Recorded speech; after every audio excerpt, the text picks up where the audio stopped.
Batman, on level, you could be the greatest individual in football.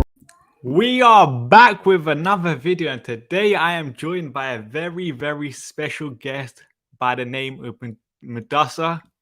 Got it right in it? That's fine. He's a Real Madrid fan. How are you doing? Yeah, all good, man. Just obviously on the back of Pakistan's defeat, so reeling a bit, but all right, we'll get through this one. It's fine. Listen, we'll get through it because I can't lie. Zidane's the guy that everyone knows I want to replace Oli with. Do I think that's going to happen? No, but I can only hope in it. So let's just talk about Zinedine Zidane today. Pleasure. I feel like the first place we should start here. You see how everyone on Twitter says Zidane relies on individual brilliance. What are your thoughts about that? See, I think it's right to some extent, but I also think it's wrong to label Zidane in that way, almost, because he's clearly shown in his 2 reigns as manager that he's tactically, like, he's evolved so much, especially between his two reigns, where he's just sort of become this manager that he can just find solutions, you know, like whenever Real Madrid are backs against the wall, he'll find some sort of in-game solution. And of course, like, you ask any manager in the world, like Guardiola, does he not rely on the individual brilliance of players wherever he's gone? You know, like, to label a manager that he relies on individual brilliance is a bit silly, really, because essentially all top class managers have to do is to get the best out of these players. And you saw when he came in for Benitez in 2016, Benitez had that group. Why couldn't he get the best out of the individual brilliance? You know, there's a very special aura about Zidane, and that came to the fore in his first reign, which I'm sure we'll talk about a bit later on. But yeah, he's a master, man. Like, tactically, he's obviously got his weaknesses, and at times they showed. But I mean, the way he presents solutions and he fixes them, it's just amazing, man. Like, what he did at Real Madrid, I honestly didn't think someone could get the best out of that squad in the second reign that he came back with, and he just, like, completely proved, like, all his haters, even Real Madrid fans, there's a lot of doubters that he's one-dimensional. Without Cristiano, he won't do anything. And look what he did, man. He's a genius. What would you like? I think you said something about his weaknesses. What would you say his weaknesses are? His weaknesses, I'd say he's got this ego, right? Like, every great, like, he's a great footballer. He's probably like top 5 of all time footballers. So, like, you can't be a legendary footballer and not have an ego. Like, you need to have that ego to succeed. Like Cristiano, Messi, all these guys have the biggest egos, and he obviously still has that ego as a manager. And his favoritism at times with his loyal players often sort of got us unstuck a bit at times. But then, like, one week he'd show that and he'd repeat that sort of where he's stuck in that bit of an ego with his loyal players, and then he'd come out next week and he'd change things up, and we'd be like, wow, like, more of that, please. I guess that's his main sort of, if for me, like, Zidane's everything, and I know you want him. I want him to replace Ancelotti as well. Like, for me, he's everything, and I personally believe if he was backed, which we'll talk about later on in this live stream, that if he was backed, he'd still be our manager and we'd be winning things, man. What do you think? Like, he has like one clear style of play? No, see, like, in his first reign, he'd have the 4-3-3. Obviously, Bale, Ronaldo, Benzema, the 3 midfielders. But then he'd change it up. Like, on big Champions League nights, he'd change it up to a diamond. Like, obviously, he's from his Juventus days, he played under Lippi, and I think he's actually mentioned how Lippi had sort of built that foundation of technical awareness in his as a player, and has helped him as a manager as well. And then he obviously met Arrigo Sacchi as well, and he was under his guidance a bit. Learns from Guardiola a lot. They're in discussion a lot. And then when he came in, he was obviously sporting director under Mourinho, but he was often on the bench. Then with Ancelotti, he was on the bench as a manager, and you saw this sort of thing with when there's this famous picture that does the rounds when Ancelotti is looking at Zidane. Like Ancelotti was known as the soft hand at the time. Like he wouldn't be harsh on his players, you know, like the father figure almost. And then Zidane there like screaming at a player and pointing like where the hell you should be. It's in the same picture. And Ancelotti's looking at him like, what are you doing, man? Like that sort of thing. Like Zidane learned from a lot of different managers, a lot of different styles, and I feel like he's got a bit of everything there. So like he's just so adaptable, and specifically in that second reign, we saw that like this guy, what can he not do? You know, like if any doubts that were there lingering over his first name, oh, like he's back, we're gonna play cross and inshallah football as it's coined on Twitter. Like he came in and he played a completely different style of football, and we won the league, man. And with that team got us to the Champions of the Champions League. Come on, man! Like no one could have done that. Only Zidane. See, that's interesting because I can't lie. I feel like maybe people might have the doubts after the first regime, which I can kind of understand. But after what you did in his second stint at Real with all the injuries you lot had, well, like, I think it's criminal that people don't give him enough credit. I still think he's very underrated as a manager. Oh, 100%. 100% underrated. Like a record 65 injuries. Like I guarantee you Guardiola wouldn't have dealt with that. Like he goes into a semi-final against Liverpool. He goes into a quarter-final, against Liverpool without the likes of Ramos, Carvajal, Hazard. Come on, man. That's three huge players to his system, and he gets through Liverpool. I think you touched on this a bit earlier. That you spoke about quite highly about his in-game management and stuff. Yeah, in-game management. We saw like it was a bit slow. Like, admittedly, during his first reign, it was a luxury of riches. Like he had two teams. He had we were lucky to have an A team and then a B team, which was amazing as well. Like they'd just come on, and if we needed a late goal, like there was a phase where Morata would just come on and score late headers. Or like we'd have like Sergio Ramos time and we'd just score in the 90th minute or something like that every game. There was a phase like that, but it was his way of like he used to take a lot of risks in those final moments and like go all out. Like Ramos would be centre forward, that sort of thing, you know.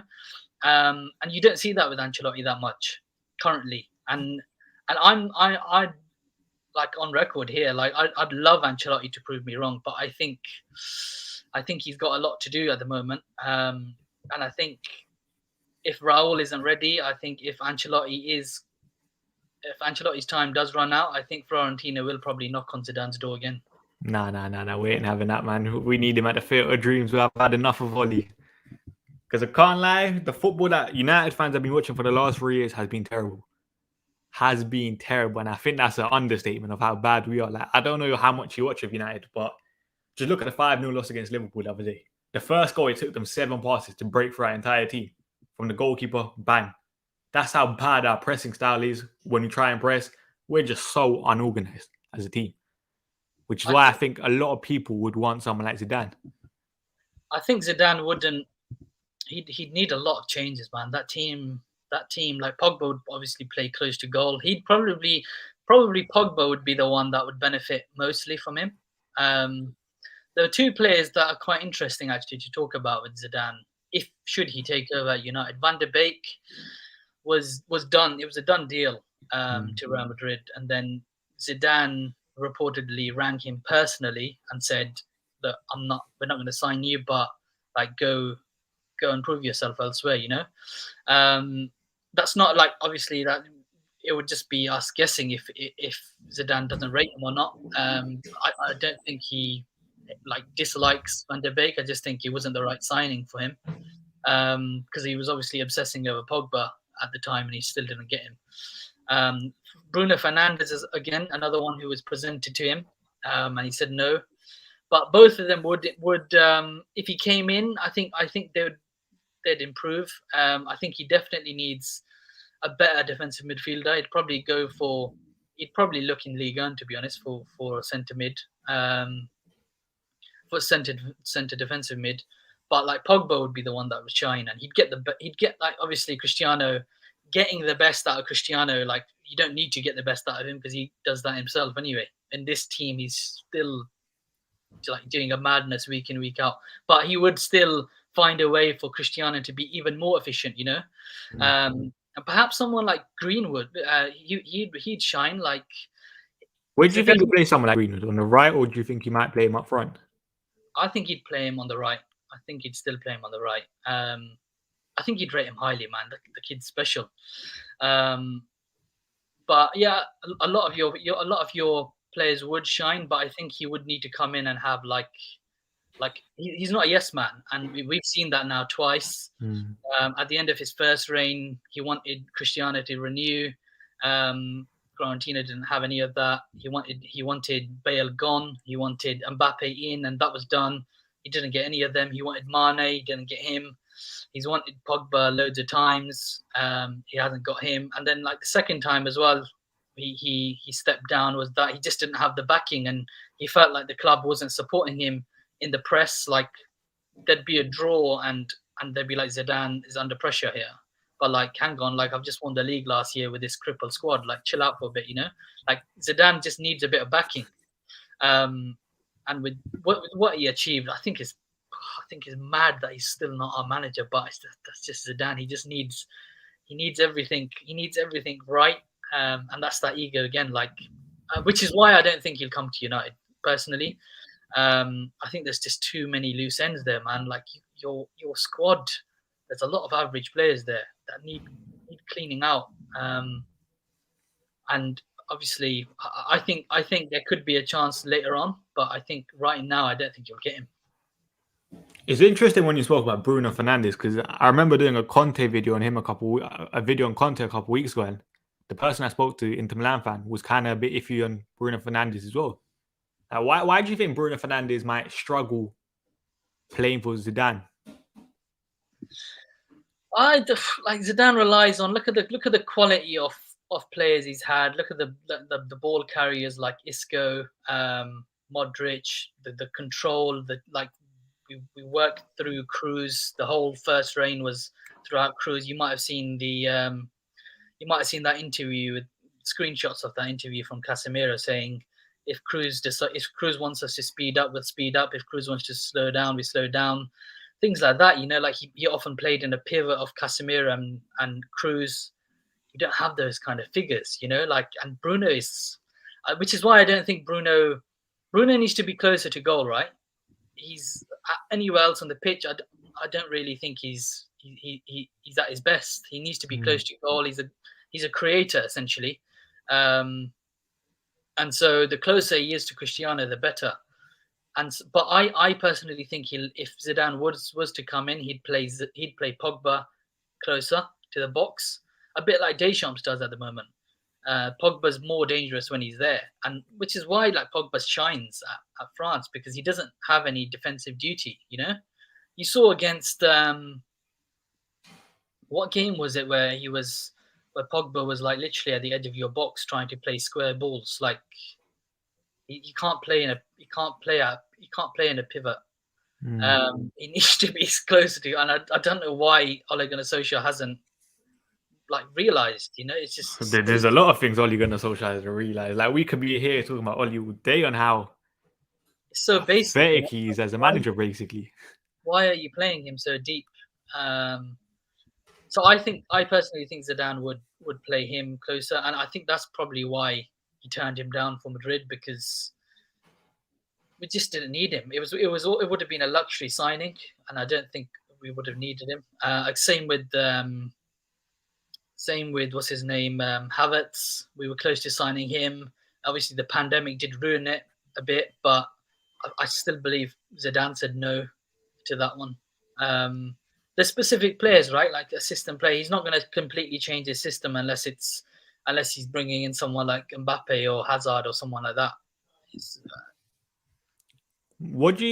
Someone else, what would you say about Zidane's recruitment? Because I can't lie, at times, from an outsider looking in, the recruitment hasn't been the best, but I don't know how much say Zidane has in that.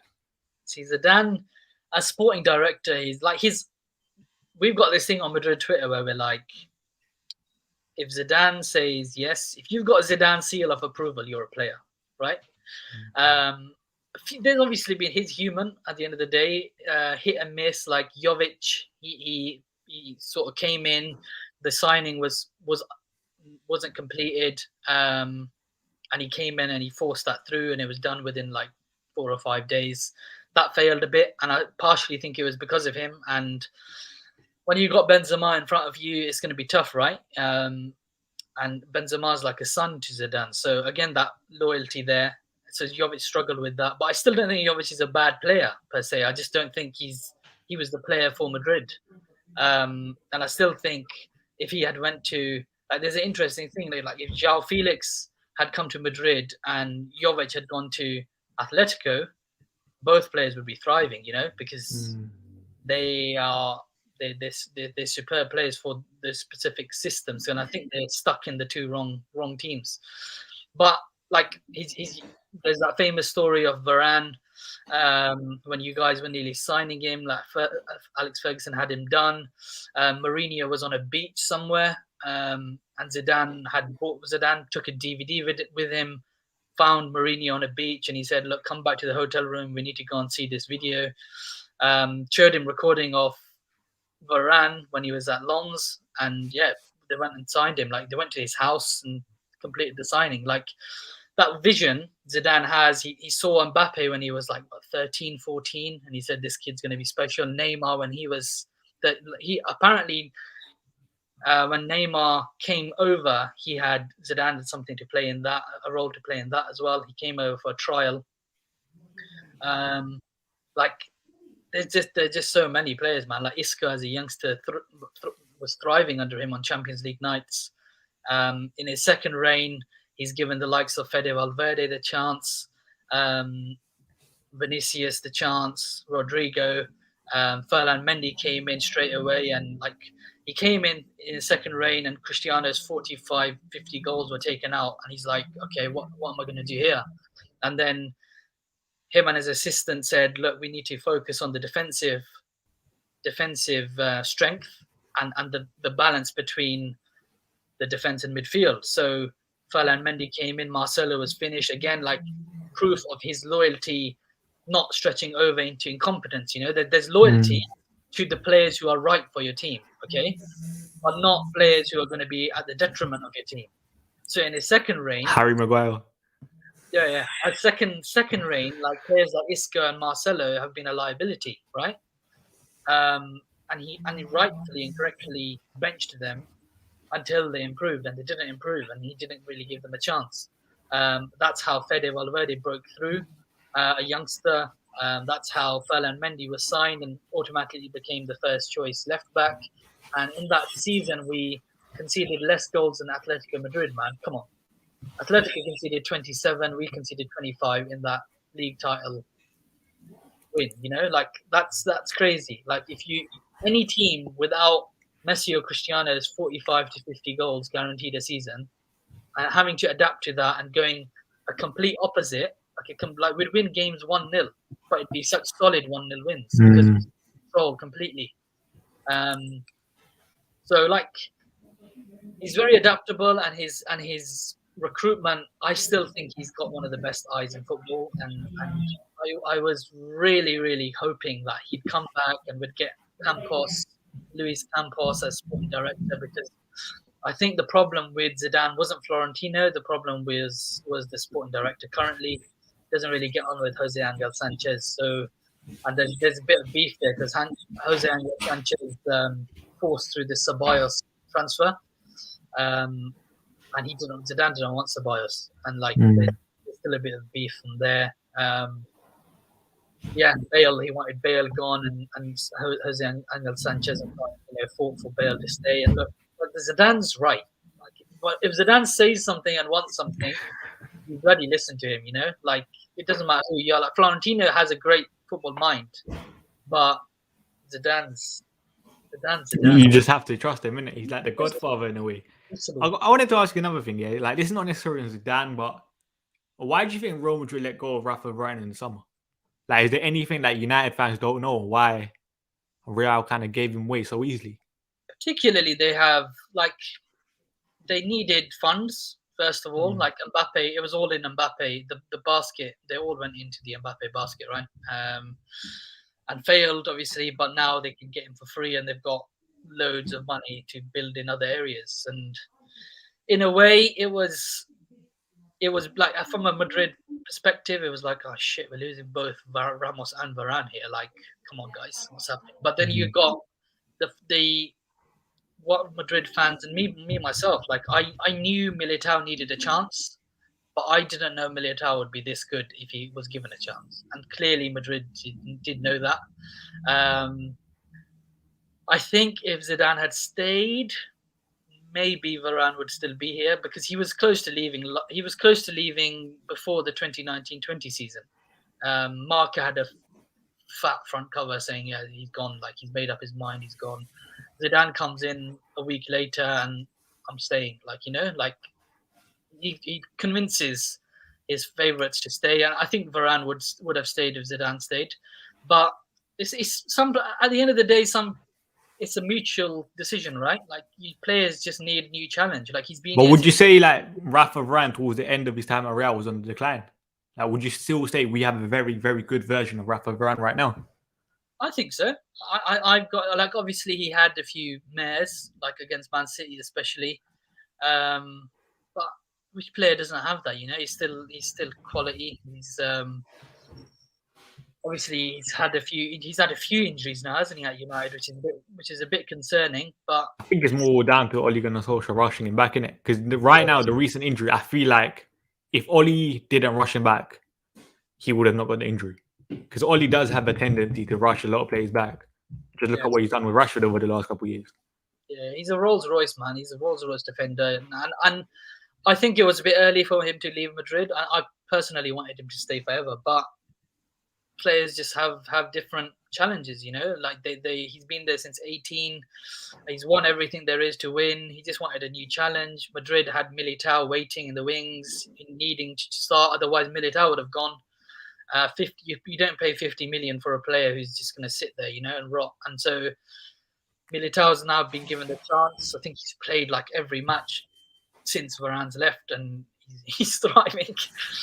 He's made that right centre back his own. And yeah, at times we're worried about Alaba and Militao together, but it's worked, man. So obviously a big downgrade from Ramos and Varane, obviously, but it's not as big as we first feared. Like I just think it's more to do with Ancelotti's expansive way of playing rather than like if Varane's defensive structure was there. I think it'd be a lot more different. What do you think about this as well? People are asking about Martial and Rashford because a lot of people in the comments have said Martial is the closest thing to a Benzema you can kind of argue in terms of the way, like stylistically. Who says that? People in the comments. Oh, right. I don't know about that, bro. I think Martial should have been gone years ago from United. But would you think Zidane might rate him? Maybe. He's got obviously a special affinity with French players, isn't it? Maybe. But Rashford would thrive. I'm pretty sure. He'd probably play him closer. Like he plays left now, doesn't he? On the left because Cristiano. I still think he wouldn't play Cristiano as a striker, Zidane.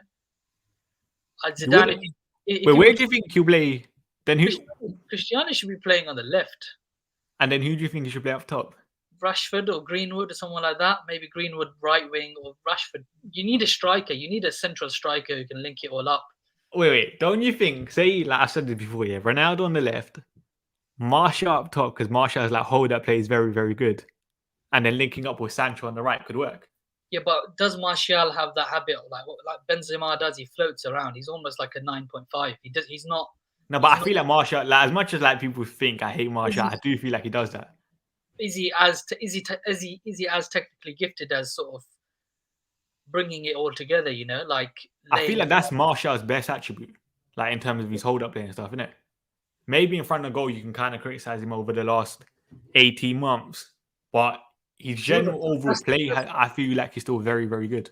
He was a fantastic dribbler, and he's one of those players that's just been impacted by your managerial choices. I think. Um, Poor guy, man. That he was so talented. But yeah, right. I think Rashford would thrive. The main thing here is I think he wouldn't play Cristiano as a striker. I still don't think that. Although many people think that that's all Cristiano can do now as a box predator, I still think he'd put him on the left and he'd sort of build around that sort of region on the pitch, and that would be where you're like Pogba would play close up, higher up as well, closer to him. That's where you'd cause the most damage. You think he'll like someone like Scott McTominay? Maybe he's got a bit of he's a bit like Fede Valverde, isn't he? Like bombing forward, and he's got that power. He's not as good on the ball. I don't think he carries the ball as well as Fede, but he's got something about him. Like I said, I think you need a proper defensive midfielder. Pogba would obviously shine. Van de Beek would get a lot more chances as well.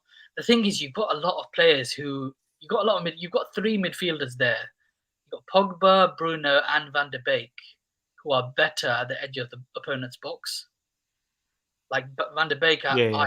he was almost like a attacking 8/10s kind of thing. yeah, he was almost like a false nine at times as well. Like I still remember against us when they knocked us out, he was almost playing as a 10 and he was in the box a lot. Against Spurs, do you remember when he scored that goal? He was almost like a false nine that day. Like his later runs into the box are immaculate, and I Yeah. think Donny Van de Beek said that might be his best attribute. Yeah, he could play a diamond, and he could involve a lot of these players, with like Cristiano and Martial up front, or Cristiano and Greenwood, or Cristiano and like you got so many players, man. But like, I just don't understand how Ole's not getting the best of that squad. Like you've got a lot of players you need to get rid of, but there's a lot of quality there. You know, this team's not a team that should be so far off the top. You think like if he comes in, he'll bench someone like Harry Maguire straight away and take the captaincy armband off him? No, I don't think so. I don't think so. I think he's not the type of guy like he wouldn't strip out quality. Like Maguire's not shit, right? He's not. No, he's bad. Trust me. I think he's going through a bad patch. I don't think he's crap. Personally, I don't think he's crap. I think he's clearly going through a bad patch. There needs to be some sort of consistency there with Varane and Maguire. Varane will help him improve eventually. But would you not think he might favour Eric Bailly and Rafa Varane partnership together? It's tough to say, man. I think he'd stick with Maguire, and like he offers loads. He offers loads, like from defensive set pieces. Well, he should anyway with that head. He should be able to attack the ball better than he does. It's weird. I think it just needs a bit of consistency. Like at the start of the season, we were struggling as well with Militao and Nacho.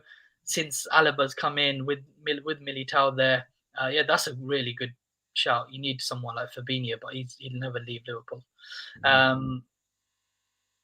Yeah, man. I think the key for Zidane is that if you were to sign him, he'd come in. I think he'd change the system. I think he'd probably play a diamond, and I think he'd go all out for a new centre defensive midfielder, and he'd play Cristiano on the left. Do you think someone like Matic could kind of play a bit more under someone like Zidane? Because Matic is probably in that holding midfield area, only natural holding midfielder. And on the ball, you could argue he's probably the best in there. He's a good player, man. Matic needs to play a lot more, especially more than Fred. He's good. He breaks up play. He's obviously he's not going to be as. You're just going to think I'm comparing every player to Madrid players, but like, that's the only template we have, right? Like he's different to what Casemiro is. He's probably better on the ball than Casemiro is. I'm not going to lie. Matic is very good on the ball. It's more about, so the way Zidane's system was built was that Marcelo and Carvajal would bomb forward, and then Casemiro would just sit in front of Ramos and Varane, who'd be like sort of wider, and it'd almost be like a back three when defending. And then Cruz would be like the first out ball. So like once Madrid bypassed that first phase of the count, like the press of the opponent's press, then they'd be able to counter. Cruz would then either like ping the ball to Carvajal or Marcelo, and we'd just go through our fullbacks and then open up teams almost. Do you think he'll change like our fullbacks right now? Because Luke Shaw going forward, you could argue, doesn't offer enough, and everyone knows about Wan-Bissaka's weaknesses going forward. So do you think he'll favour someone like Telles and Diego Dalot? Thing is, questions like that, I couldn't answer them because players just improve. Like I thought. Let me give you an example. Like I thought, someone like Miguel Gutierrez would get a chance, more chances. Like he's a left back we've got. I thought he'd get a lot more chances under Ancelotti. He just hasn't got enough chances, and certain managers just come in and they have their preferences. I personally think he wouldn't go, all right, Shaw and Wan-Bissaka are your first choice fullbacks. He's not just going to go, yeah, this is completely wrong, I'm ripping it apart. He's not going to do that. If he did, I'll be honest, I wouldn't blame him, because right now defensively we're conceding goals for fun. Yeah, but that's just a coach, right? It's not always about players. You look at another prime example is Lucas Vazquez and Nacho, Madrid's like youth academy players. Under Zidane, bro, they're like world-class players. I don't understand how he got the best out of them. Now watching them, it's like I feel like puking. Like it's a different player, a different manager can just completely change a player's like quality on the pitch and how they perform and what roles they have, So like he'd work with every single player, as obviously every manager does, and he'd improve that team. Like Wan-Bissaka's quality, man. But I remember Madrid fans comparing Wan-Bissaka to Ferland Mendy, like defensively. And now actually Ferland Mendy going forward is a bit worrying as well right now. But they're very similar in certain ways. Not quality-wise, but I think attribute-wise, they're certainly very quality. But like he'll improve these players. Honestly, he definitely improve them. So Solskjaer is just very underwhelming. Forget Solskjaer. Someone asked you, is David Bertoni the real mastermind behind Zidane's success, and how big of an influence did he have on the coaching? Because I think he was the assistant, right? Yeah, he's got he had a big role to play. He's his right hand man. But then Bertoni, in a recent interview, that interview was that what I mentioned earlier. He was talking to Mark and saying how Zidane sat him down and said, "Look, we need to come up with a way of replacing. We haven't got Cristiano's goals anymore. So what are we going to do here? Because we haven't got anyone who can score 40 goals, right?" And it was Zidane's, and Bertoni himself said Zidane was the mastermind behind this defensive structure, playing Casemiro deeper, and even when opponents, like you saw against Man City, even opponents in La Liga recognized Casemiro isn't as press resistant as he should be, and so like teams would absolutely hound Casemiro down, and then he dropped Cruz a bit deeper, and so Casemiro had that out ball, and then Madrid had that out ball to then progress to Fede Valverde, who'd play on the right, and then he'd like almost rotate with Modric as well, so he wasn't as over reliant on an aging Modric. He'd bring in Fede Valverde, and like it was remarkable. That campaign was crazy because Vinicius wasn't this Vinicius everyone's seeing this year. Vinicius was the player who would dribble loads. He'd enjoy himself and he'd have that spark, but at the end he'd frustrate because of his finishing. Right wing, we didn't have it. Like over 65 injuries. Benzema alone up front scoring. He then in his first reign, we didn't have that many goals for midfield. Bro, we had like Ramos in double figures. We had Cruz almost in double figures, spreading the goals out. That's not done by accident. This is some flexibility here from Zidane. He's come in and he's like pinpointed what we need. We need more goals from midfield. We need to find a way for Casemiro to not be isolated. And he came up with the solutions, and like defensively we were terrific, man. Like even with Carvajal consistently being injured, he played Lucas Vazquez at right back. Like I said, like Vazquez completely transformed, and now Vazquez is, I wouldn't even have him in the B team. That bad, yeah. Yeah, man, like it's crazy. Like honestly, like when you watch Zidane's teams week in week out, you're like, how the hell is he doing this? Like, I still don't know how he won the league. He had the signings that were supposed to take us to the next level of Ferland Mendy and Hazard.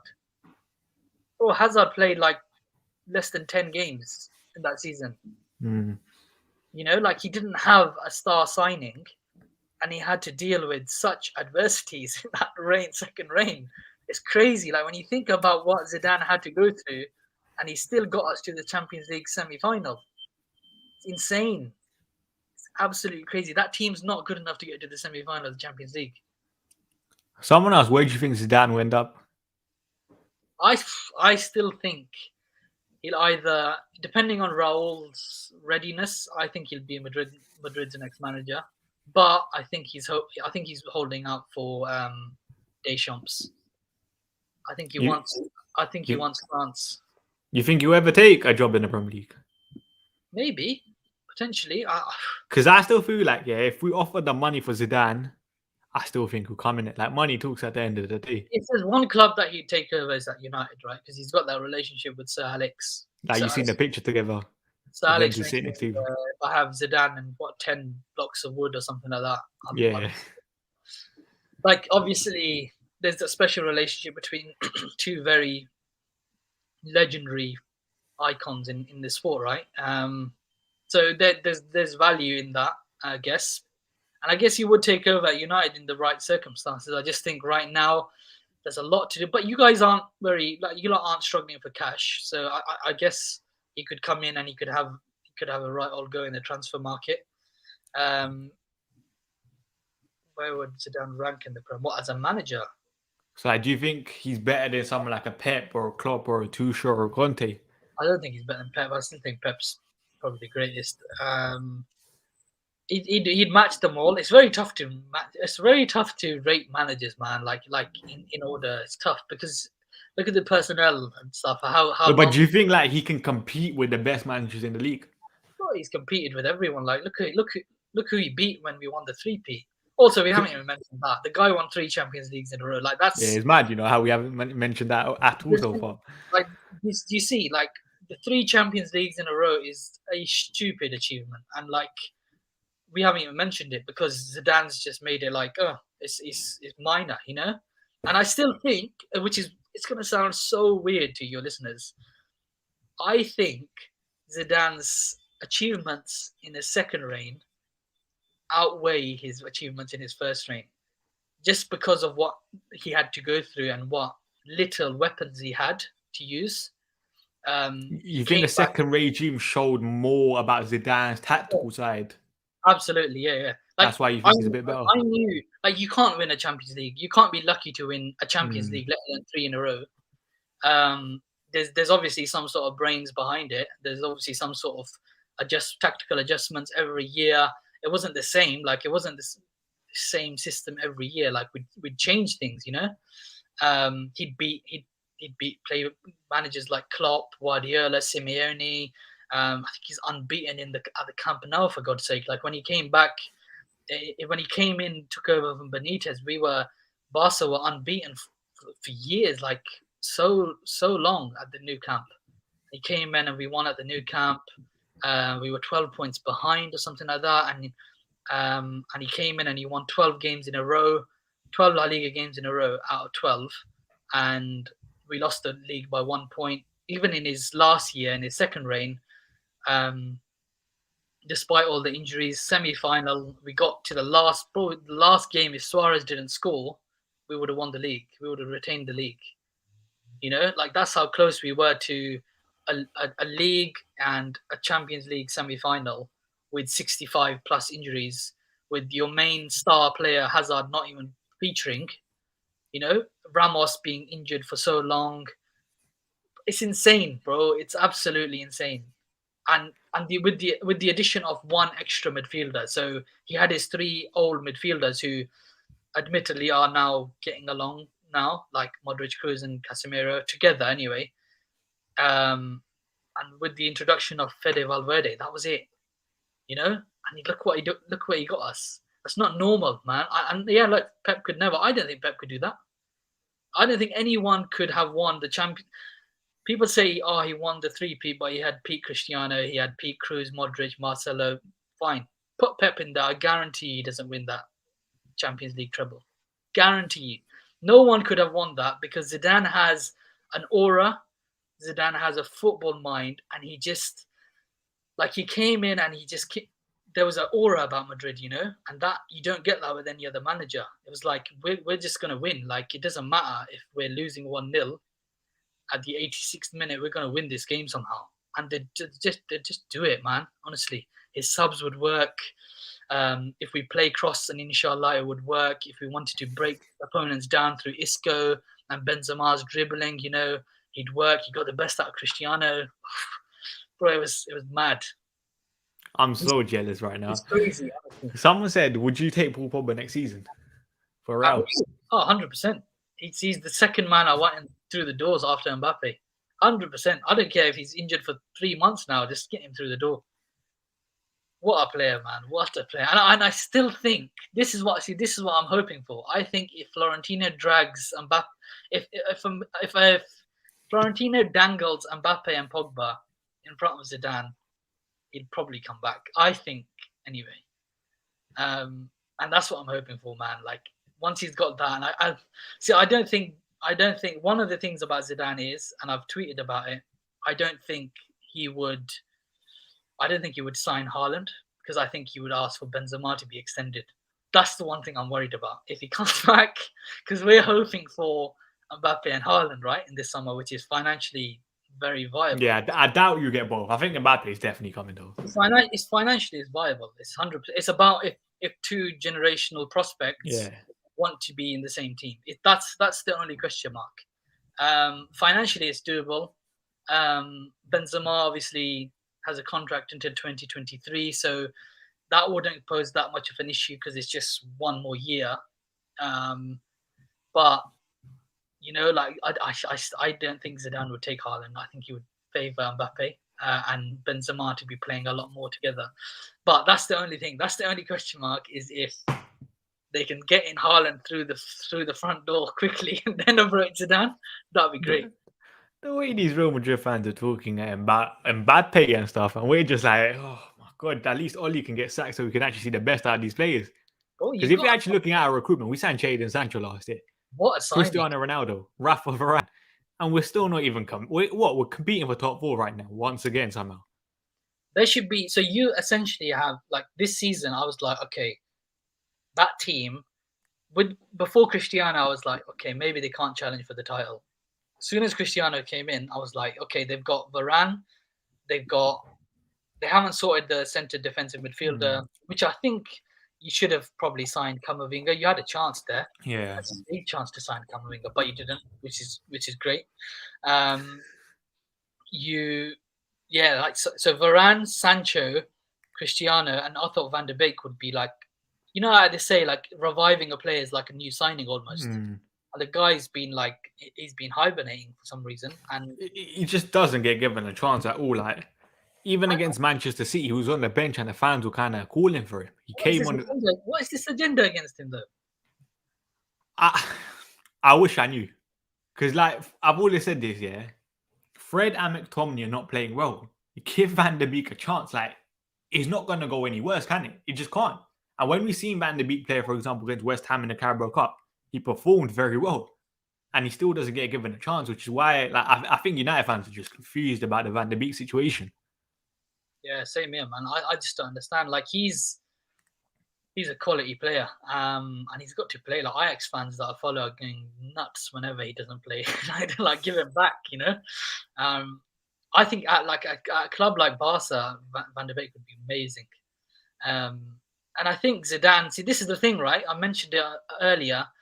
The difference between loyalty to players, because Ole's clearly got some sort of loyalty for some reason to McTominay and Fred. And Maguire and Luke Shaw. There's No, but plenty. let's just talk about those two. Like, because there's an upgrade, a clear upgrade, right? Like Maguire and Shaw, you're probably more better placed to say that, but I think they're going through bad patches. I think at their best, they're still your best players in that position, surely. But these two, Fred and McTominay, there's no reason to have some sort of like a loyalty to a player that impacts your team negatively. That shouldn't happen, and that's what Zidane hasn't got. Zidane is loyal to an extent of, if they're helping me, I'll continue with them. We were like players like Vazquez and Nacho. We're like, why is he still doing this? Why is he like, he's got Rodrigo, he's like 19, 20-year-old Brazilian on the bench, and Vazquez is starting at right wing, you know, like what is he doing? But it would work. And we're like, okay, Zidane's gonna Zidane. Like that sort of thing, I think he would. And then Isco and Marcelo were completely trash in his second regime. And then we thought, okay, he's not going to go for it. And he didn't. Like he replaced them adequately. Which is why I think if there's players who are not performing to their highest potential, or they're negatively impacting the team, he'd bench them, man. Honestly, he's ruthless like that. Would you say Zidane rotates the squad quite well? If he's got options, yeah. If he's got his options, he used his two teams in his first reign amazingly well. I still don't know how he hasn't won the Copa del Rey. That's the only thing that's in him that he hasn't got, which really annoys me because otherwise he's got everything. But yeah, if he's got the options, he'll rotate very, very well. But he'll obviously have his favorites, and again, like he's Zidane, you know, like it's tough to question him. Would you say he's your greatest ever manager? Certainly in my lifetime, but I guess historically he's Florentino even said he's Zidane's he's Madrid's greatest manager of the. I think like Miguel Munoz has more titles than him, but I think he's got the more best average. Like it's a crazy stuff. Well, like trophies per game kind of thing. Yeah, my guy's got 21 games per trophy. Come on. 21 games per trophy, bro. That's insane. I don't know what to say to that. That's literally incredible. Like if we're comparing it to Ollie's been here what, 3 years? Nothing. Yeah. That is incredible. 21 games. We're not talking about Carling Cups. We're talking about like the guys Champions Leagues, league titles. The guys won, and even other cups like against you beat Barca and Atletico in these finals. You know, these aren't normal finals, and so he's got an amazing record against Simeone. There's almost like a inevitability about us against Barca and Madrid, against Barca and Atleti. Like we'd be like, okay, we'd win. Like even in like, bro, this is gonna sound crazy to you, but in the Champions League finals, it was like I was like, once we got there, once the semi-finals are the toughest. When we get to the final and Zidane says this is a final, finished, bro. We won it. We won the game, 100%. Like when Cristiano and Benzema are taking photos like this at the Allianz Arena, like, bro, we won the game, finished. Like Zidane would absolutely finish the game before it started. And there's a saying like, if you have Messi and Cristiano, you're 1-0 up before the match starts, right? Yeah. Like when we had those 3 Champions League finals, and he still hasn't lost a final, by the way. He still hasn't lost a final as Madrid manager. Whenever we have a final, we won it. 100%. Like those games against Liverpool and Juventus, cakewalks, absolute cakewalks. We against Liverpool, we didn't even get our second gear, bro. It was like Bale just came in and just did a madness. It was minor. Juventus, he made those little adjustments once Mandzukic had scored. Carvajal pushed up higher. I don't know if you knew Modric Modric pushed up higher, and then they absolutely attacked Alexandro. And man, like those goals came from that wing, and like it was too easy. Honestly, it was like, what are we watching? After the first one, La Decima, that was like crazy because I was getting mad, and then the penalty shootout in the first one out of the three, but then the second two, I was like, we're just gonna win this, and it was just getting a bit boring, and that's so bad to say. Like the Champions My League. guy said boring. Champions League, but we were making it so easy. We made the Champions League look so easy, and We can't even make the Europa League look easy right now. it's this aura, innit? It's this aura that Zidane brought, and we haven't got that anymore. Yeah, partially Cristiano's aura's gone as well. Ramos's aura's gone as well, but Zidane's that aura, man. Like if he comes back now, Ramos and Cristiano are gone, but if he comes back and he's given the keys, give Zidane the keys, he's gonna take us back to where we belong, man. I'm so jealous right now. Honestly, you don't know the feeling of not having Zidane right now because it's just inevitable. Yeah, talk about Ancelotti then. What do you think of him? He's falling back into his old issues of not rotating. We've got a lot of quality players, man. We've got a lot of good youngsters there, and he's not giving them a chance. Like he's still bloody going with Modric, Kroos, and Casemiro in big 2021. We can't play that anymore. It's changed. Like Fede's injured, fine. Like we've got Camavinga. Like he played Camavinga in the most recent game, but it was only out of because Modric had a flu. Otherwise, he'd play Modric. Zidane gave so many chances to players like Arribas from the B team, Miguel, Antonio Blanco. Like we've got three quality youngsters there, man. And like Zidane gave them all chances. This guy's not even called Arribas up to training, let alone why? Why are you not calling him up? This is the season because next season Marcelo, Isco, Bale are gone. Potentially Hazard, potentially Jovic. Like this is a big clearance. Modric might go, might not. It's still another rebuild. Yeah, the rebuild this summer is going to be a crazy one. Like Rudiger's there, yeah. I would probably sign. But would you take Rudiger? Probably, yeah. I personally want Koundé, but if they need to spend money elsewhere, I'm fine with that. Like Rudiger's a very good player, ready-made, isn't it? Like he'd just come in and slot in straight away, like Alaba has. What about someone like Pau Torres? Because he's always been like tentatively linked with United and stuff. Pau Torres has been linked with everyone. Yeah, he's very good. He's a very good modern defender. Good at playing out from the back. Clearly the future of Spain. Is he ready? Would I take him now? I probably wouldn't. Honestly, I wouldn't take him at Madrid. I don't know why. I don't know why. It's just something. I have a gut when it comes to players. My gut doesn't say Pau Torres is the one. Koundé, yeah.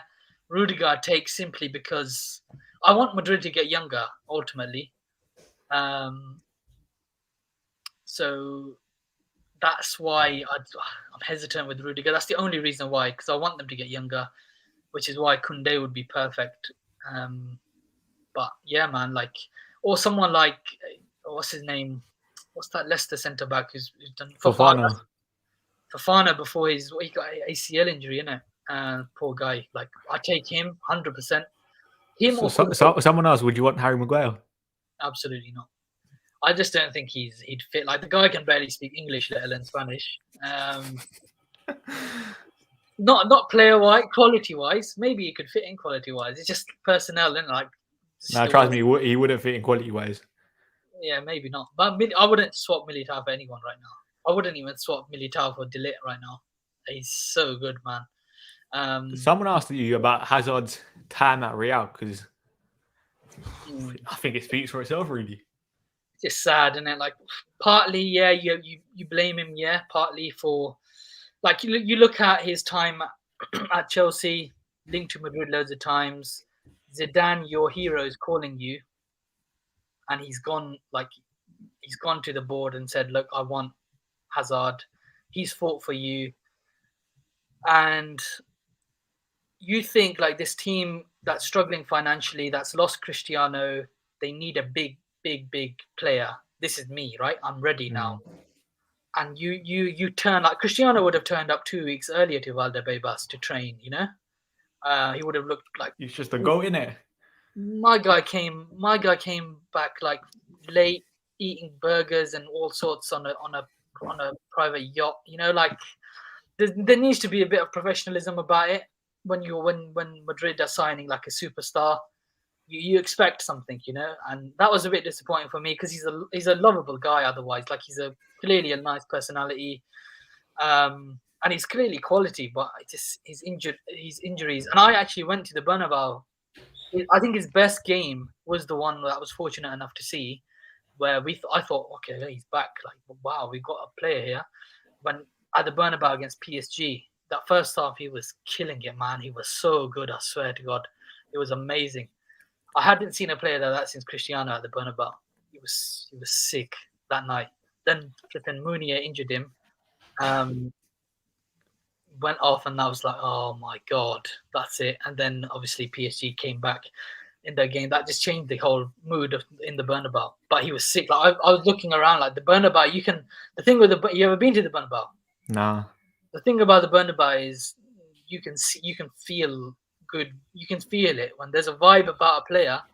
You can feel it, man, everywhere. The energy's like the buzz kind of thing. Yeah, sick. Like I was in like the third tier, not quite in the heavens, but like third tier. And bro, like Hazard doing what Hazard did at Chelsea that day against PSG, it was lovely, man. Like the Bernabeu loved him.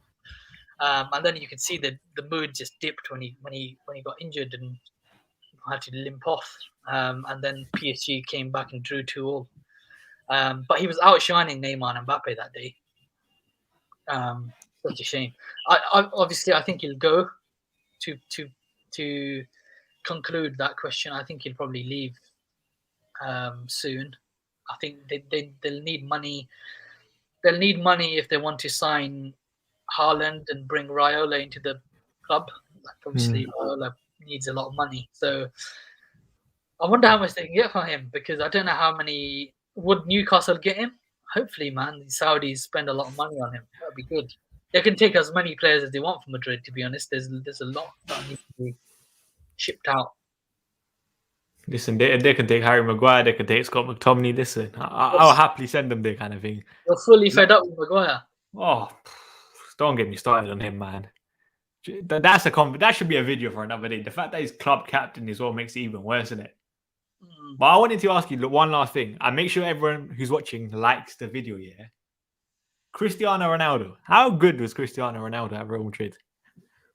Oh, ridiculous, man! The guy made me cry loads of times. Oh man, I don't know what to say. Like, I just get emotional if I talk about him. No. Because listen, I am Cristiano Ronaldo. I've seen it. That's my goal. Just the aura, man. Like I saw him again. It was the second match when he signed.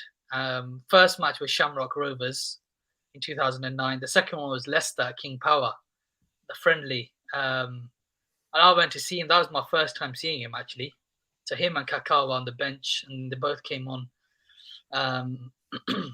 So from that day, oh my God, just the way he improved, you know, like that injury in 2014, 15, I think he had that major injury, which made him... Like the knee thing, innit?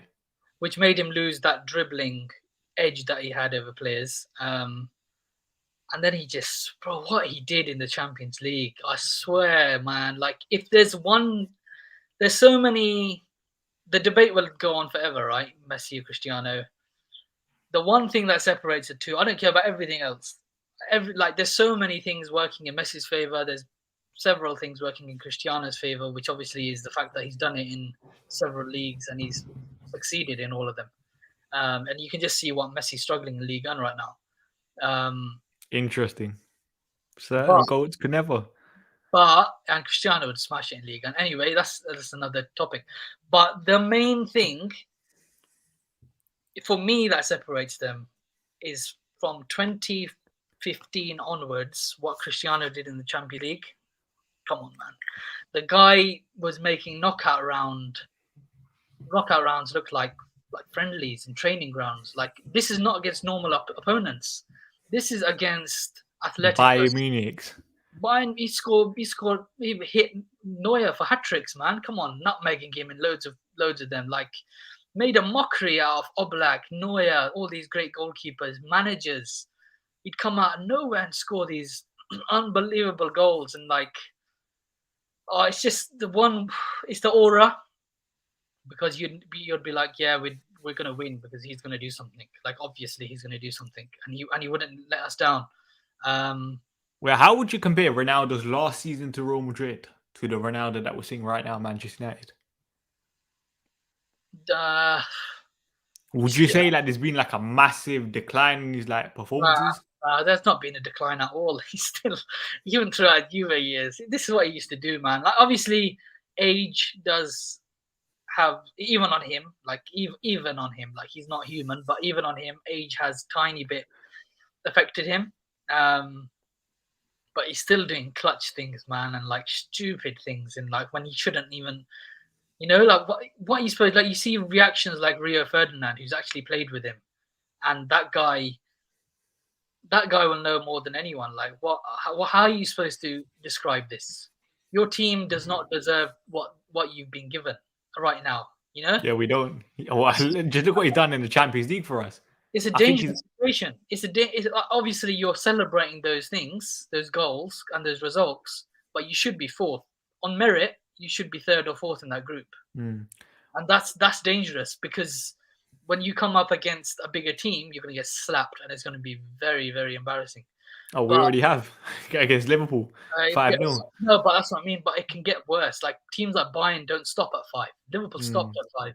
City stopped at 2, and they were like, okay, let's be a bit respectful. Even though it was a bit of a disrespectful possession defeat, Bayern will strangle you.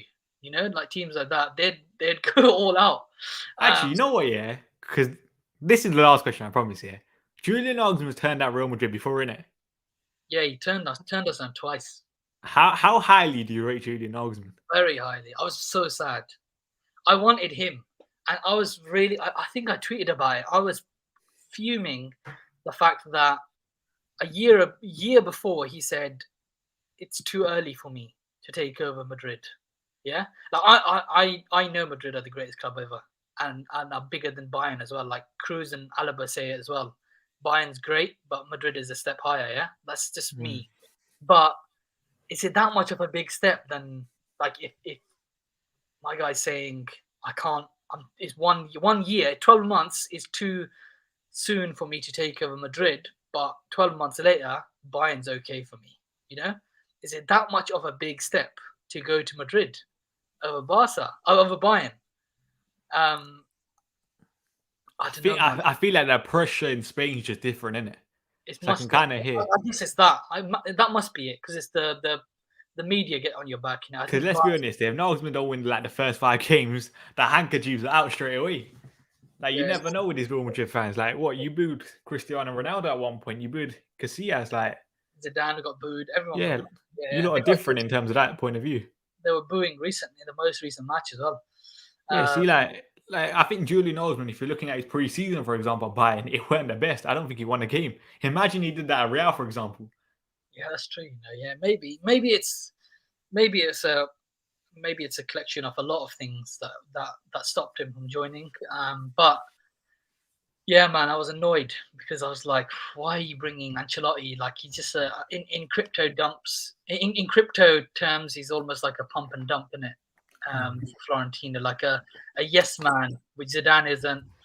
A soft option, like I can tailor him to what I want, sort of thing. And Ancelotti's not going to say no. But Nagelsmann would have come in and demanded a lot of change, and like the youngsters would have been like, can you imagine? Like Vinicius, Fede, Rodrigo, all these lot under Nagelsmann's free-flowing tactical setup. Oh, it'd be amazing. These lot don't stop at 5 goals, man. Like, he's ruthless like that. I know they conceded 5 when he was with COVID at home, but yeah, man, like they just, it's either, I swear, whenever I look at Bayern, it's like they've scored 5 goals. especially this, like I've always said this, Julian Nagelsmann's kind of like a freak. Like he's just different in terms of that point of view. Like he will be the best manager in the world at one point. There's no doubt in my mind. he's very Pep-like, isn't he? Like he speaks a lot about how Pep's influenced him. Like he has close contacts with him. I don't think he's normal. Like normal